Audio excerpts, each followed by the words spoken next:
So what form are we covering today? Well, using the inside of your foot passing form.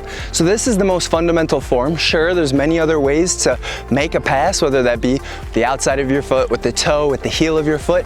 But today, again, covering the inside of the foot form as follows. First, plant next to the ball while pointing your foot and hips at your teammate. Second, toe up, heel down, and ankle locked. Third, knees slightly bent and foot slightly off the ground. Fourth, follow through after making contact with the ball. Let's circle back through that form. So the first thing is we want to be planting next to the ball and having our hips pointed in the direction we're looking to pass that ball. So notice here, I'm planted about 6 inches away from the ball. If I were shooting this ball, I'd want to be planted about a foot away, about 12 inches, so that I can really get my toe down and out, and so that I can strike the ball using the bone of my foot. However, for an inside of the foot pass, which is the form we want to use for about 90% of our passes, we want to make sure that we're planting a little bit closer. That allows us to turn our knee out and pass with our inside of our foot. So now notice, very important, my plant leg and my hips are pointed in the direction that I want to pass that ball, towards you. And notice, as I'm going to play this pass, I'm also having a slightly bent leg. Anytime you shoot the ball or pass the ball, we don't want to have a straight leg like this in order to pass. We want to be slightly bent in our stance. So notice, 6 inches away, hips pointed at the direction that you want to pass, and that's the first rule. All right, the next thing, super important, when we are going to pass this ball, we want to make sure that our toe is up, our heel is down, and our ankle is locked. So what that does is make our foot wider, okay? So more room for error, as well as stronger and harder, so that we can have a harder and more accurate pass. So notice, if I have my foot down, which is oftentimes people just getting into soccer, parents, this is often how they're gonna try to pass the ball. But notice how narrow my foot is. Notice that there's not much room for error. It's very easy for me to make a mistake when passing like this. However, if I can lock that ankle, so get that toe up and that heel down, notice what happens. My foot becomes a lot wider. So even if I'm hitting to the top of my foot, it'll be a softer pass, but it'll still be in the direction that I want it to go.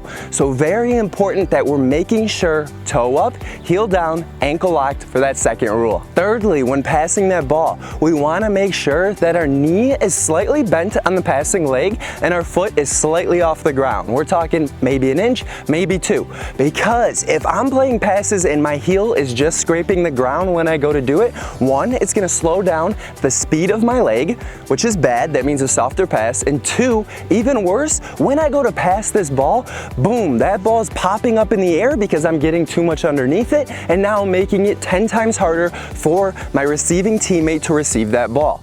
And as a striker, I receive a lot of passes in a game. Passes that are in the air or even bouncing are much more difficult to handle. I'm still able to handle them well and take my attacking touch in the direction I need to go, but honestly, the accuracy isn't as high as if someone plays me a pass on the ground and then I'm able to do what I need to do. So notice, if I have my knee bent, and in most of soccer, you're gonna want your knee bent. Anytime you're running, jumping, shooting, passing, you want those knees bent. It engages the strongest muscle of your body, the quadriceps, and you wanna make sure that you're being as explosive as possible, so having straight legs is not gonna help that. So make sure, knee bent and foot slightly off the ground to make it easier for your teammate to receive that pass, and that's rule 3. And lastly, that 4th rule we wanna go over is that we wanna make sure that we're following through with the passing leg. So what that means is, as I'm passing this ball, I don't want to be chopping at it. Chopping at it is gonna make it way more likely that that ball's popping up in the air,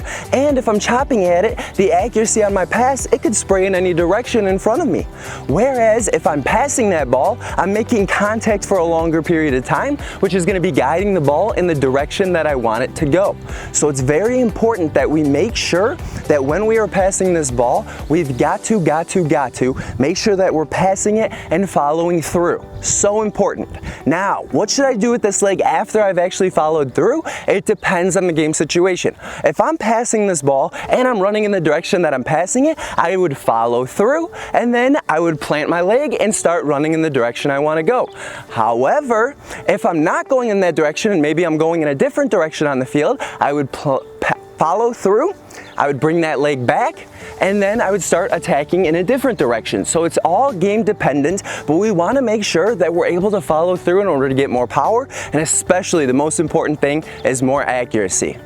So now, this was something I did for a long time. In fact, in high school, a teammate of mine at halftime during a game actually sat me down and told me that, hey Dylan, you've got accurate passes. They come to me every time, but more times than not, they're actually in the air and they're really hard for me to receive. So please, please, please pass these balls on the ground to me. It's gonna make my life a lot easier. So if you could, and if you're guilty of it like I was for a long time, comment yes in the comments below saying that, yeah, I tend to make passes that are in the air. Now, if 95% of the time or better, you make passes where it's perfectly on the ground, and granted, we're not talking about crossing the ball or booting it up the field, we're talking about passes to teammates, so 95% of the time you're consistent about keeping it on the ground, then comment no in the comment section below. So this is something I was super guilty of, and it happens to all of us because oftentimes people just don't teach us what's better. But if I'm receiving a pass that's in the air, my first touch is often having to control it, and then my second is to attack. But when that ball is played on the ground, my first touch can be an attacking touch, and I'll be a lot more explosive of a player receiving that ball. So some things you want to avoid is hitting the ball too low, chopping at the ball where you're stopping your foot. You always want to make sure you have that follow through, and especially after you make that pass, avoid crossing your feet. Because notice when I cross my feet, what just happened to my hips? My hips turned. That means my passes that I was trying to pass to you are now going to go a little bit too wide of you and will be considered bad passes. All right, so that pro tip in order to increase your passing accuracy is to keep your head down.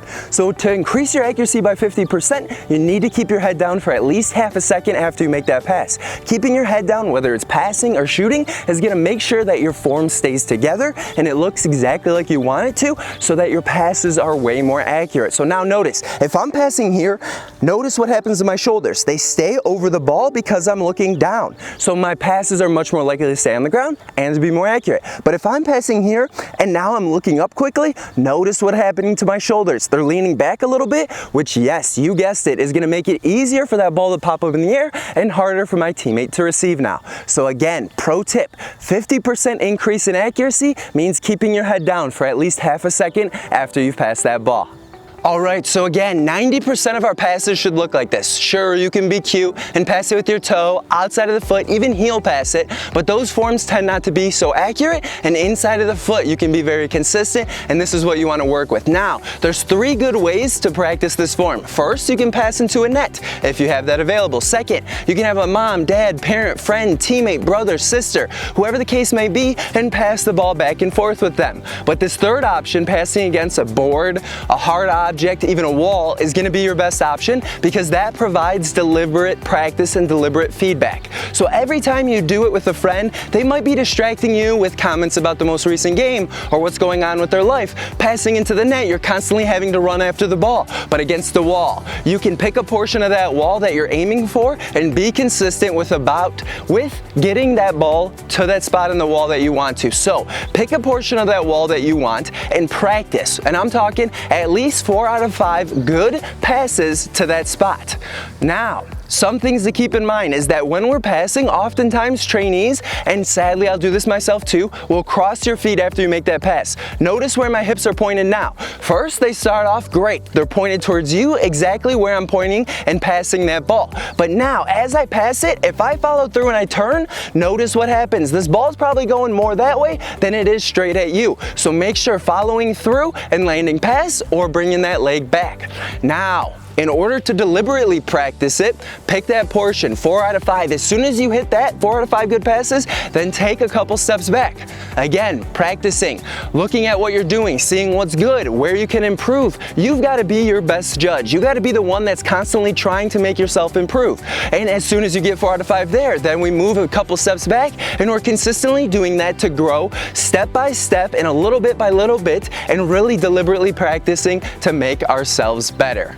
So make sure that you're constantly trying to improve your game and move your mindset in a direction that's going to help you in soccer. If you want to learn more about passing and receiving to 10x the number of assists you get each season and to set yourself up to take more shots, then grab the 4th book in the Understand Soccer series, Soccer Passing and Receiving, today on Amazon.com